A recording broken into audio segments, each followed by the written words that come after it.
Diesel के जितने भी व्हीकल्स हैं वो ऑलमोस्ट मानो वैनिश हो जाएंगे, खत्म हो जाएंगे, ऐसा प्रिडिक्शन किया जा रहा है। तो आप सोचो कि इनमें कितना दम है, आ रहा है समझ में, 2050 तक। और वहां तक पहुंचते पहुंचते आप जरा सोचो क्या लेवल होगा, क्या जर्नी होगी इन कंपनीज की, किस लेवल से इनका स्टॉक बढ़ेगा। यही है फ्यूचर, आ रहा है समझ में। तो अब सवाल ये उठता है, why we have to invest in electrical vehicle. मैंने वैसे आपको रीजन बता दिया, बट उसमें सबसे बड़ा रीजन क्या है? सबसे बड़ा रीजन है कि कन्वेंशनल रिसोर्सेज जो है आपके पास, पेट्रोल, डीजल, इनके दाम बहुत बढ़ रहे हैं। आपको भी पता है कि आप 100 के पार चला गया है ना। अब ये 100 के पार चला गया है तो हमें ये सोचना पड़ेगा कि ये जो खर्चा, इतना ज्यादा खर्चा कर रहे हैं, भाई कोशिश करें कि हम लोग अपने व्हीकल्स ही चेंज कर लें।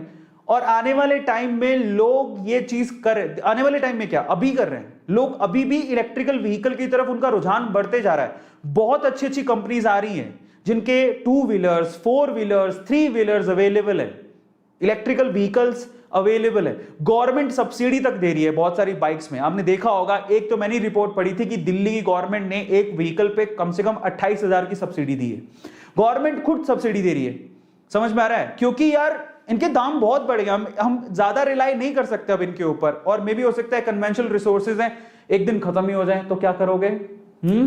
दूसरा पॉइंट क्या है, ये जो कन्वेंशनल रिसोर्सेज हैं, ये जो डीजल से, ये जो डीजल और पेट्रोल से ये जो व्हीकल चलते हैं वो पोल्यूशन भी बहुत करता है, इससे ग्लोबल वार्मिंग हो रही है। अभी तो एक अच्छी खबर ये आई कि हमारी जो ओजोन परत थी जिसमें बहुत बड़ा छेद हो गया था, अभी ये जो चल रहा है लॉकडाउन एंड ऑल काफी टाइम से, उससे वो जो ओजोन का जो छेद है वो भर चुका है, एक अच्छी खबर है। तो आने वाले समय में अगर हमें अपनी पृथ्वी का एनवायरनमेंट बचाना और हमें खुद को सरवाइव करना है, ठीक है, तो हमें इन ई व्हीकल की तरफ जाना पड़ेगा, क्योंकि ये पोल्यूशन हमारी जिंदगी खराब कर रहे हैं। आपको भी पता है कि आबो हवा कितनी खराब हो चुकी, बाहर निकल नहीं सकते। कोरोना चल भी जाएगा तो पोल्यूशन इतना है कि आप मास्क के बिना बाहर नहीं निकल पाओगे। तो यही रीजन है जिसकी वजह से हमें फ्यूचर की तरफ देखना पड़ेगा। आने वाली इंडस्ट्री इसी की ही है।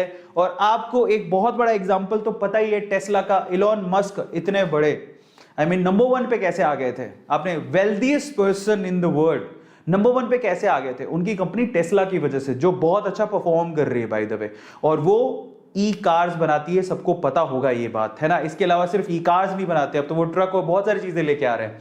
सो ये बूमिंग इंडस्ट्री है, इस वजह से हमें इसमें इन्वेस्ट करना चाहिए। आने वाला समय इसी का ही है। तो चलो मैं आपको स्टॉक्स बताता हूं।